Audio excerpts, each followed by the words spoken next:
नमस्कार दोस्तों, आप सभी का स्वागत है अपने YouTube चैनल RPSC वर्ल्ड पर। देखिए दोस्तों, हम पढ़ रहे थे बाल विकास एवं शिक्षा शास्त्र, जिसमें हमारा टॉपिक चल रहा था विकास के आयाम। दोस्तों, इसमें विकास को हमने विभिन्न भागों में वर्गीकृत किया था, जिसमें शारीरिक व गामक विकास को पढ़ लिया था हमने। उसके पश्चात संज्ञानात्मक व भाषा विकास को पढ़ लिया था और सामाजिक संवेगात्मक व नैतिक विकास को हमने पढ़ लिया था पिछले वीडियोज़ में। और आज हम पढ़ने वाले हैं मनोगत्यात्मक विकास। अगर आपने अभी तक पिछले वीडियो नहीं देखे हैं तो उनको ज़रूर देखें, ताकि आपको पूरा जो अपना टॉपिक है ये समझ में आ सके। तो शुरू करते हैं हमारा आज का वीडियो, मनोगत्यात्मक विकास। दोस्तों, इसमें क्या होता है, बालक के शारीरिक विकास में गत्यात्मक विकास का महत्वपूर्ण स्थान है। ठीक है दोस्तों, बालक के शारीरिक विकास में गत्यात्मक विकास का क्या होता है, बहुत ही महत्वपूर्ण स्थान है। ये दोनों एक दूसरे पर निर्भर रहते हैं। शारीरिक विकास में परिपक्वता से बालक की क्रियाओं में सैन्य परिवर्तन आता है। ठीक है दोस्तों, इसके विपरीत बालक की क्रियाशीलता ही शैशव एवं बालावस्था में व्यायाम का दूसरा रूप है, जो कि शारीरिक विकास में योगदान देती है। मानव शिशु जन्म के समय पूरी तरह से असहाय होता है। क्या होता है, मानव जो शिशु होता है वह जन्म के समय पूरी तरह से असहाय होता है और वह अपनी प्रत्येक आवश्यकता की जो पूर्ति के लिए जो आवश्यकता है उसके लिए वह क्या दूसरों पर निर्भर रहता है। इस समय बालक की गतियां आकस्मिक होती है, क्योंकि हाथ पैरों पर उसका नियंत्रण नहीं होता है, किंतु आयु में वृद्धि के साथ साथ वह अपनी मांसपेशियों की गतिविधियों पर नियंत्रण करना सीखने लगता है और इस नियंत्रण के कारण उसकी क्रियाओं में विशिष्टता दिखाई देने लगती है। अतः बालक में क्रियाएं करने की क्षमता के विकास को ही गत्यात्मक विकास कहते हैं। ठीक है दोस्तों, तो हमारा आ गया यहाँ पर गत्यात्मक विकास किसे कहते हैं। बालक में क्रियाएं करने की जो क्षमता विकसित होती है उसे ही हम क्या है, गत्यात्मक विकास कहते हैं। क्रो एंड क्रो के अनुसार गत्यात्मक विकास, अब दोस्तों ये जो परिभाषा है इसको ध्यान में रखना है।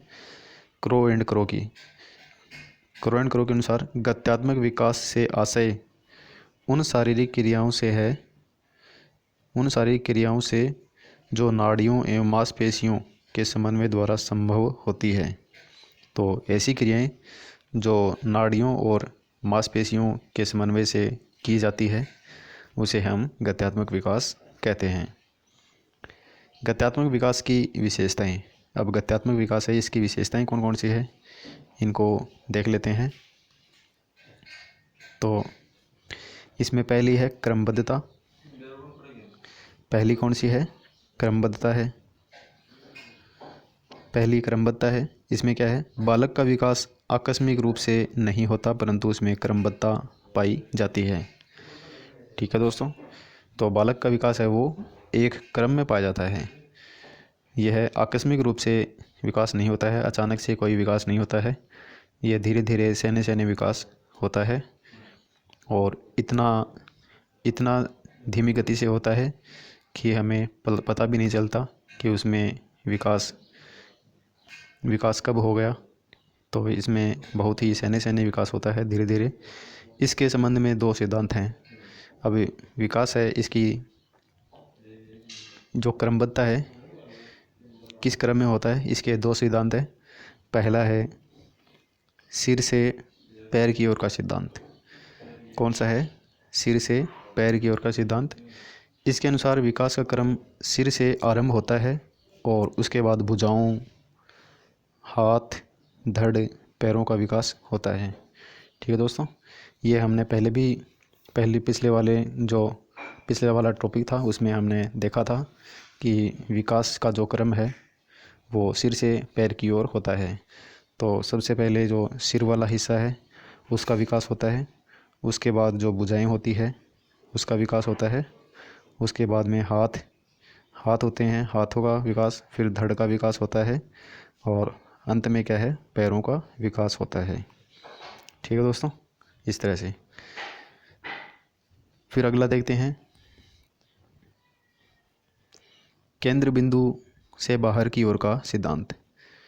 ठीक है दोस्तों, एक तो होगा सिर से पैर की ओर, और दूसरा कौन सा है, केंद्र बिंदु से बाहर की ओर। तो इसमें क्या होता है, इसके अनुसार विकास की क्रिया केंद्र में सबसे पहले आरंभ होती है। जो विकास की क्रिया है वो सबसे पहले केंद्र में आरंभ होती है। उदाहरण के लिए, बालक पैरों के बल चलने से पूर्व टांगों की मांसपेशियों पर नियंत्रण करना सीखता है। ठीक है दोस्तों, क्या होता है, बालक होता है वह सीधा ही खड़ा नहीं होता। पहले क्या होता है, पहले घुटनों के बल चलता है और अपनी मांसपेशियों पर नियंत्रण करना सीखता है, और उसके पश्चात वह धीरे धीरे खड़ा होना सीखता है। इस तरह से उसमें जो विकास होता है वह क्या होता है, केंद्र से बाहर की ओर होता है। तो पहले अपनी आंतरिक जो मांसपेशियां है उसमें विकास होता है, उसमें बदलाव आता है, और उसके बाद में जो बाहरी अंग है उसमें नियंत्रण स्थापित होता है। अगला देखते हैं, सामान्य से विशिष्ट की ओर। तो यह है विकास का क्या है, सिद्धांत है, सामान्य से विशिष्ट की ओर। इसमें क्या होता है, बालक पहले सामान्य व सरल क्रियाएं करता है और बाद में विशिष्ट या कठिन क्रियाएं करता है। जैसे बालक सर्वप्रथम चलना सीखता है, और इस पर नियंत्रण होने पर वह दौड़ना प्रारंभ करता है। तो सबसे पहले वह क्या करता है, सबसे पहले तो क्या होता है, उसमें जो आंतरिक मांसपेशियां हैं बालक में, आंतरिक मांसपेशियों पर नियंत्रण करना शुरू करता है। उसके बाद में वह बैठना शुरू करता है। ठीक है दोस्तों, बैठता है, और उसके बाद में वह घुटनों के बल चलता है तीसरी स्टेज में, और तीसरी स्टेज पूरी होने के बाद में वह खड़ा होना सीखता है, और खड़े होने के बाद में वह दौड़ना सीखता है। इस तरह से इसमें क्या है, सामान्य से विशिष्ट क्रियाएं इसमें होती हैं। अगला है अभ्यास। बालक मांसपेशियों पर नियंत्रण आरंभ अभ्यास के द्वारा प्राप्त करता है। मांसपेशियों पर जो नियंत्रण है वो किससे प्राप्त करता है, अभ्यास के द्वारा। बालक उठकर खड़ा होता है और पुनः गिर जाता है, लेकिन वह अपना अभ्यास है वह नहीं छोड़ता है। फिर से वह कोशिश करता है, और अंत में वह खड़ा होना सीख जाता है। इस तरह से वह अभ्यास के द्वारा भी बार बार सीखता रहता है। उसके बाद में पूर्व प्राथमिक शिक्षा के बालकों का विकास व मनोगत्यात्मक गतिविधियाँ, इसको देखते हैं। पूर्व प्राथमिक शिक्षा के बालकों को पूर्ण स्वतंत्रता देना उचित है, लेकिन प्रकृतिवादियों द्वारा प्राकृतिक दंड की विचारधारा उचित प्रतीत नहीं होती है। पूर्व प्राथमिक शिक्षा के कोमल बालकों को यदि दंड दिया जाए तो यह उचित प्रतीत नहीं होता है। स्वतंत्रता के विपरीत विरोधाभास की स्थिति हो जाती है। कठोर अनुशासन अथवा शारीरिक दंड या अन्य किसी बाहरी हस्तक्षेप द्वारा उसकी स्वतंत्रता में दखल देने से उसकी मूल प्रकृति होती है, जो मूल प्रवृत्ति होती है, उसमें उसका दमन होने लगता है। इस अवस्था में शिक्षा पर बड़ा कुप्रभाव जीवन भर के लिए स्थायी हो जाता है। ठीक है दोस्तों, अगर हम किसी बालक को ज़्यादा ही उसके कार्यों में हस्तक्षेप करेंगे तो क्या है, उसकी जो मूल प्रवृत्ति होती है उसका दमन हो जाता है, और जीवन भर के लिए उसमें बड़ा कुप्रभाव उत्पन्न हो जाता है। अतः भय, दंड या अन्य प्रकार का कठोर अनुशासन रखना उसके लिए उचित नहीं है। पूर्व प्राथमिक शिक्षा के बालकों के स्वाभाविक विकास के लिए आवश्यक है कि वे अपनी योग्यता, रुचि, आवश्यकता, रुझान आदि के अनुसार कार्य करे, और यदि विद्यालय में ये स्वतंत्रताएं होगी तो निश्चित रूप से ही वे स्व अनुशासित हो जाएंगे। स्व अनुशासित बन जाने पर बालक जीवन भर के लिए उसी प्रकार के अनुशासन के लिए प्रेरित हो सकेंगे। इसलिए बालकों को पूर्व प्राथमिक विद्यालय में स्वतंत्रता दी जानी चाहिए। उनमें स्व अनुशासन की प्रवृत्ति का विकास किया जाना चाहिए। इस हेतु शिक्षकों को उनकी योग्यता, रुचि, आवश्यकता के अनुसार उसमें ऐसे नैतिक गुणों को विकसित करना चाहिए जिससे बालक स्व अनुशासन के लिए प्रेरित हो सके। ठीक है दोस्तों, तो इसमें कहने का मतलब सीधा सा यही है कि जो पूर्व प्राथमिक कक्षा का बालक होता है, ठीक है दोस्तों, तो उसमें क्या है, उसमें उसको अधिक से अधिक स्वतंत्रता उसमें रहनी चाहिए, देनी चाहिए। उसके कार्यों में कोई भी हस्तक्षेप हमें नहीं करना चाहिए। अगर वह अपनी रुचि से कोई कार्य करता है तो उसे दंड देना, डांटना, तो यह उसके लिए बहुत ही विरोधाभास की स्थिति पैदा हो जाएगी। उसके स्वतंत्रता के विपरीत है, विरोधाभास की स्थिति उत्पन्न हो जाएगी। और इसके साथ ही उसमें क्या हो जाएगा, उसकी जो मूल प्रवृत्तियां हैं उसका दमन हो जाएगा। मतलब हम किसी बालक को दंड देंगे अगर वह अपनी रुचि से कोई कार्य कर रहा है और उसको हम दंड देते हैं उसके कार्य के विपरीत, तो वह उस कार्य को वापस दोबारा नहीं करता, और उसकी जो मूल प्रवृत्तियां होती है, जो उसकी मूल रुचि होती है, वह क्या होता है, उसका दमन हो जाता है और वह जीवन भर के लिए उसमें कुप्रभाव पैदा हो जाता है। तो इसके लिए यही आवश्यक है कि बालक अपनी रुचि से जो कार्य करता है उसमें उसको हमें करने देना चाहिए, उसमें पूर्ण स्वतंत्रता हमें रखनी चाहिए। आगे देखते हैं फिर बालकों के कार्य में हस्तक्षेप।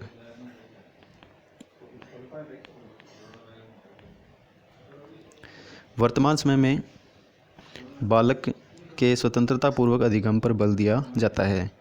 मनोवैज्ञानिकों का मत है कि बालक स्वयं जितना अधिगम करता है उतना किसी दूसरे के बताए जाने पर नहीं करता है।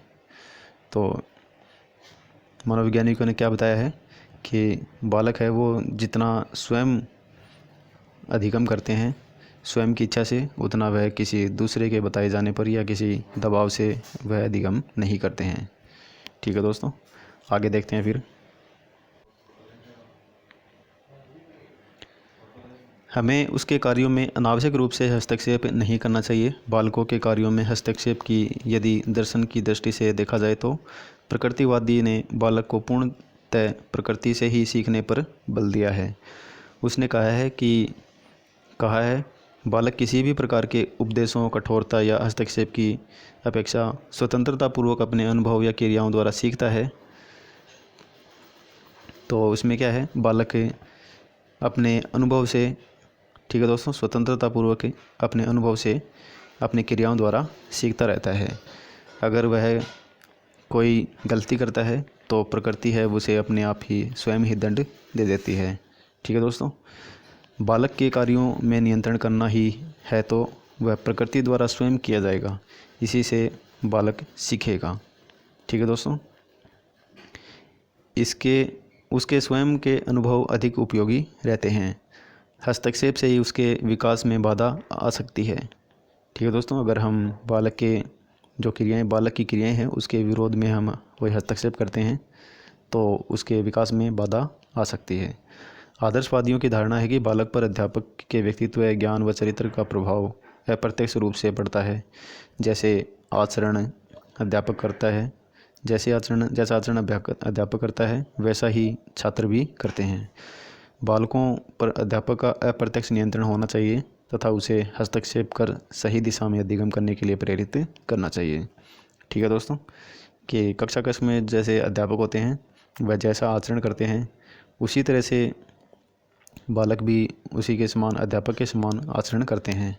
तो अध्यापक को चाहिए कि वह कक्षा कक्ष में बहुत ही मित्रतापूर्वक, बहुत ही अच्छा बालकों से व्यवहार करे, स्वतंत्रतापूर्वक उसकी क्रियाओं पे उसमें सहायता देनी चाहिए। तो बहुत ही अच्छा अगर हम अध्यापक बच्चों के साथ व्यवहार करेंगे तो उसमें अच्छा विकास उत्पन्न हो जाएगा। आगे देखते हैं प्रयोजनवाद। प्रयोजनवाद उद्देश्यपूर्ण शिक्षा पर बल देता है। उसके अनुसार शिक्षा का प्रयोजन होना चाहिए। उसके अनुसार शिक्षा का प्रयोजन होना चाहिए। बालकों को उनकी रुचि, आवश्यकता, स्तर व क्षमता के अनुसार सीखने देना चाहिए। उनकी स्वाभाविक प्रकृति तथा विकास में किसी भी प्रकार का हस्तक्षेप नहीं होना चाहिए। इसी प्रकार वर्तमान में सर्वाधिक प्रचलित पद्धति किंडरगार्टन पद्धति तथा मॉन्टेसरी पद्धति भी बालक की क्रियाओं में हस्तक्षेप रहित शिक्षा पर बल देती है। ठीक है दोस्तों, तो किंडरगार्टन पद्धति है और मॉन्टेसरी पद्धति है, ये क्या है, बालक की क्रियाओं में हस्तक्षेप रहित शिक्षा पर बल देती है। मतलब स्वतंत्रता पूर्वक जो क्रियाएं हैं उनको करने पर बल देती है। कौन कौन सी विधियाँ? किंडरगार्टन विधि और मॉन्टेसरी विधि। साथ ही नित्य गायन, शारीरिक व्यायाम, खेल कूद आदि को अधिगम का सशक्त माध्यम मानती है। स्पष्ट है कि यदि बालक के कार्य में हस्तक्षेप आएगा तो उसका स्वाभाविक विकास रुक जाएगा और उसमें आत्मविश्वास की कमी होगी, आगे बढ़ने की प्रेरणा का अभाव होगा। रुचि व क्षमता के अनुसार शिक्षण न होने से अधिगम प्रभावित होगा व स्वयं कार्य करने की क्षमता का पूर्ण विकास नहीं हो पाएगा। अतः केवल कुछ कठिनाई वाले कार्यों में बालक के द्वारा चाहने पर मार्गदर्शन या सहयोग दिया जाना ही अधिक प्रभावी होगा। ठीक है दोस्तों, तो इसमें एक उदाहरण के द्वारा जैसे हम समझते हैं कि बालक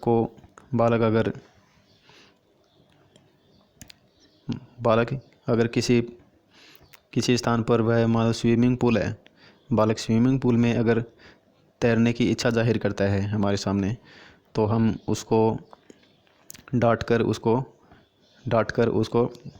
उसको बोलते हैं कि अगर इसमें जाएगा तो डूब जाएगा। उसको हम डरा देते हैं, तो उसको डरा देते हैं और उसको दंड भी दे देते हैं। तो इससे क्या होता है, तो इसमें क्या है, उसकी जो तैरने की क्रिया है वह इसमें नहीं हो पाएगी और वह उसके जीवन भर है वह क्या है, पानी से डरने लगेगा और उसकी जो मूल प्रवृत्ति है उसका दमन हो जाएगा।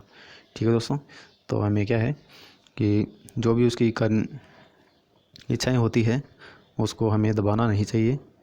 ठीक है दोस्तों, तो ऐसा बता रखा है इसमें। आगे देखते हैं मनोगत्यात्मक गतिविधियाँ। मनोगत्यात्मक गतिविधियों का तात्पर्य बालक में ज्ञान इंद्रियों के विकास के साथ साथ इंद्रियों की सहायता से विभिन्न प्रकार की गतिविधियों का विकास होना है। प्रत्येक बालक अपने जन्म के साथ कुछ जन्मजात प्रवृत्तियों को लेकर पैदा होता है जो सहज क्रियाएं हैं। धीरे धीरे इनका विकास होता है और यह विकास ज्ञानेंद्रियों तथा मन के साथ जुड़ा होता है। साथ ही मनोगत्यात्मक गतिविधियां जैसे चूसना, देखना, वस्तुओं को पकड़ना, वस्तुओं तक पहुंचना आदि जन्मजात होती है जिसका चरणबद्ध विकास होता है। तो यहाँ से क्वेश्चन बन रहा है कि निम्न में से कौन सी क्रियाएं जन्मजात नहीं है। तो कौन सी क्रियाएं जन्मजात है कौन सी, जैसे चूसना है, अगर हम बालक को कोई भी वस्तु उसके हाथ में देते हैं तो वह सीधा मुंह में ले जाएगा। फिर देखना है, ठीक है दोस्तों, किसी वस्तु को एकटक देखना, वस्तुओं को पकड़ना, कोई भी उसके सामने होगी तो उसको झट से पकड़ लेता है और मुंह में ले जाता है। वस्तुओं तक पहुंचना, ठीक है दोस्तों, कोई दूर वस्तु पड़ी है तो उसके पास पहुंच जाना आदि क्या है इसकी जन्मजात क्रियाएं होती है। मनोगत्यात्मक गतिविधियों का विकास।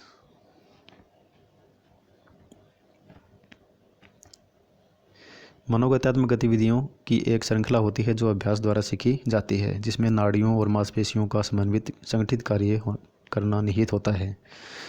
प्रारंभ में बच्चे जब कौशल अर्जित करना शुरू कर देते हैं तो उसकी शारीरिक गतिविधियां असमन्वित व असंतुलित प्रकार की होती है, परंतु धीरे धीरे बच्चे अन्य कौशलों को सीखते जाते हैं तथा इसकी क्रियाओं एवं कार्यों में सुधार होता जाता है।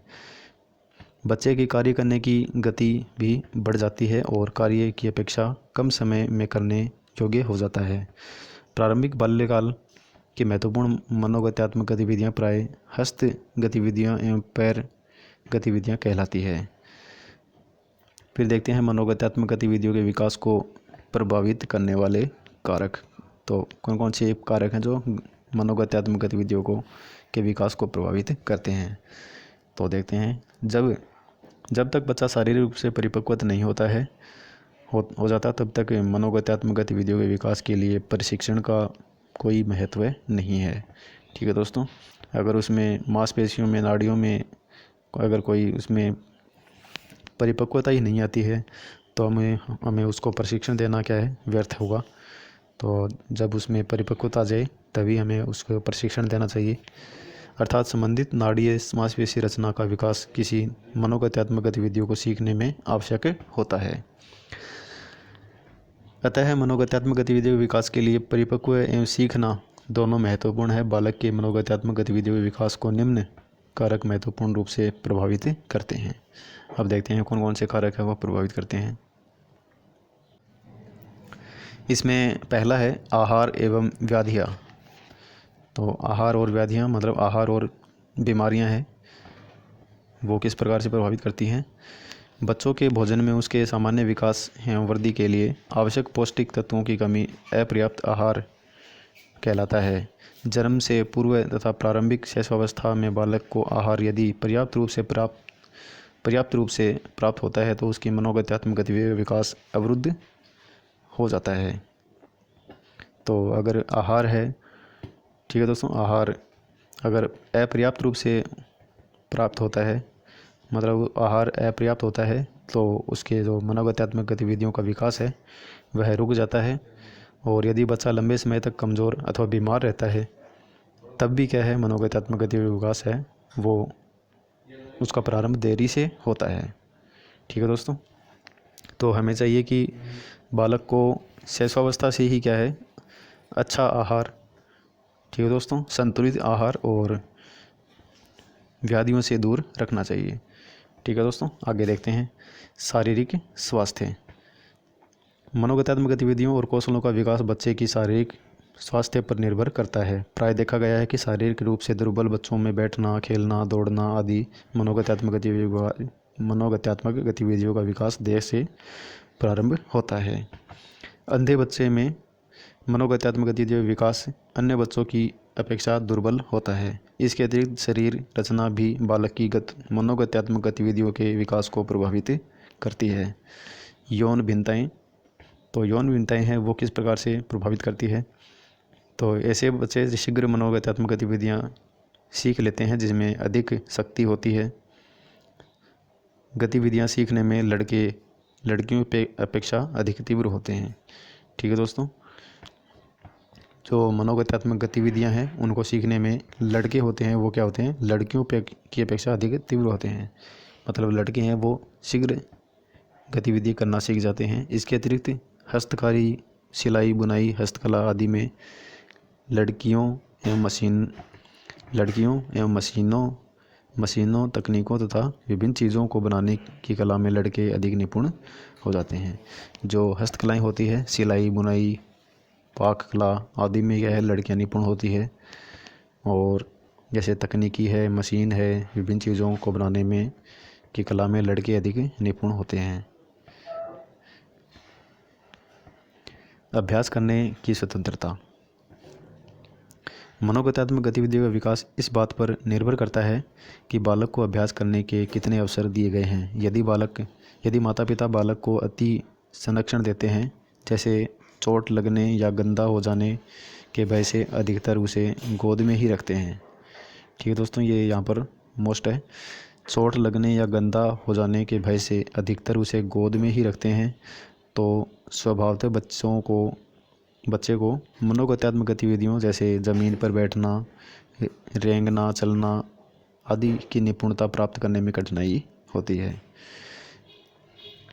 जिन बच्चों के पास गतिविधियों को सीखने के अवसर, साधन एवं स्थान का अभाव होता है वह मनोगत्यात्मक गतिविधियों को सही प्रकार से नहीं सीख पाते हैं।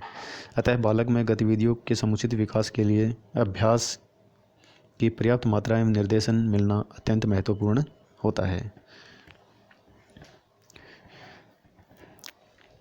अगला देखते हैं फिर भय।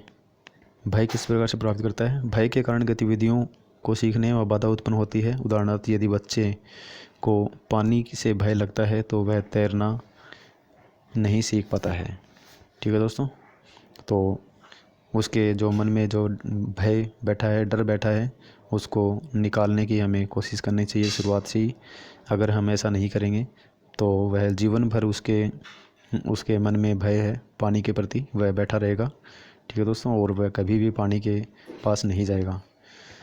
फिर देखते हैं प्रेरणा, मोटिवेशन। जब माता पिता अति संरक्षण के द्वारा अप्रत्यक्ष रूप से बच्चों में निर्भरता को उत्साहित करते हैं, तब वे वास्तव में बच्चे का मनोगत्यात्मक विकास को अवरुद्ध करते हैं, साथ ही उसको प्रेरणा से वंचित रखते हैं। उदाहरण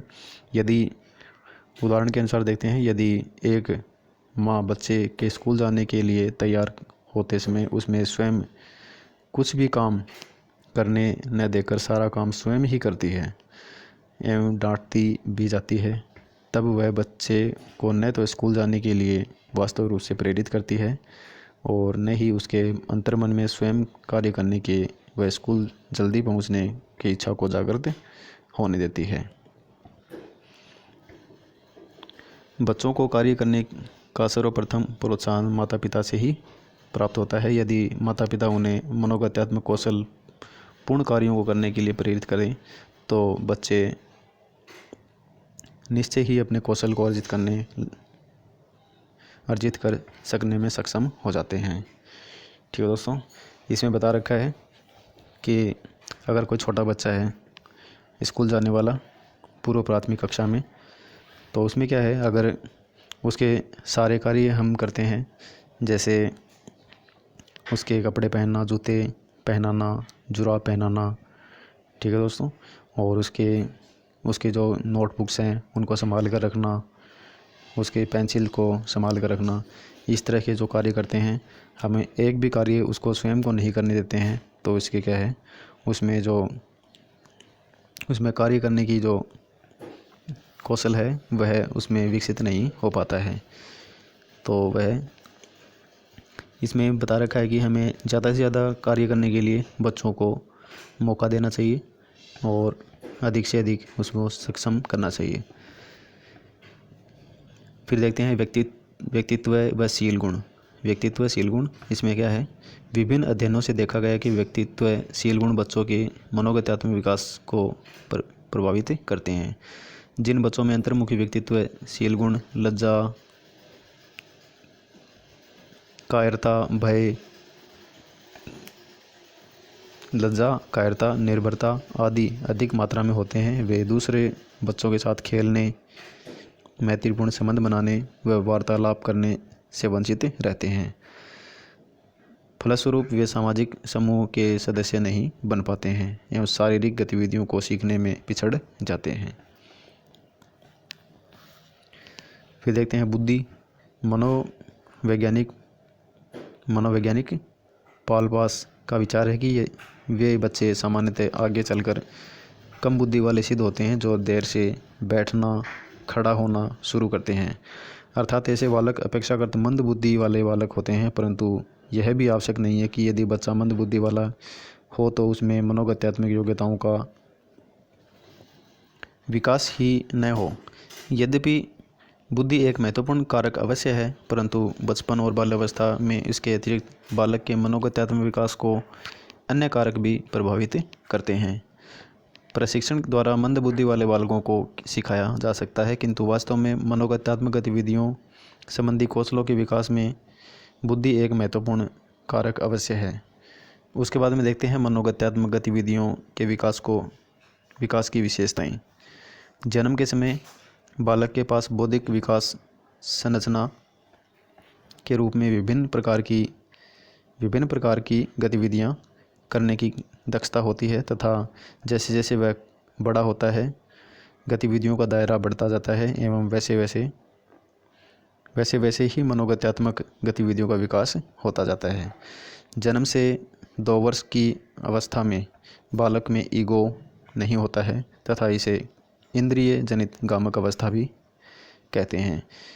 ज्ञानेंद्रियों की कार्यकुशलता एवं क्षमता में वृद्धि के साथ साथ मनोगत्यात्मक गतिविधियों के विकास की गति तेज होती जाती है।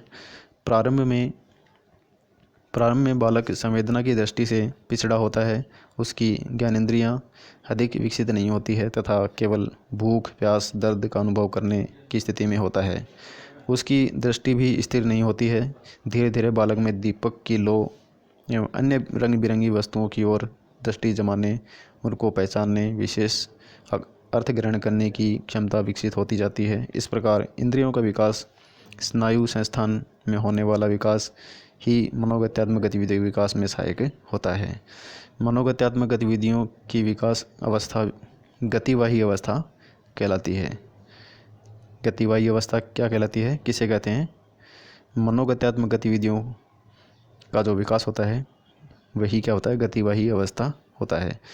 इसके उत्तरार्ध में बालक उस अपने वातावरण से परिचित होने, निहित वस्तुओं एवं व्यक्तियों को पहचान कर उन्हें जानने, अर्थ ग्रहण करने तथा उसके प्रयोजन सिद्ध करने की चेष्टा करने लगता है। आगे चलकर वह इन वस्तुओं के प्रत्यक्ष संपर्क में आकर उनके नाम या कोई ध्वनि आदि विशेष माध्यम से अपनी प्रतिक्रिया व्यक्त करने लगता है।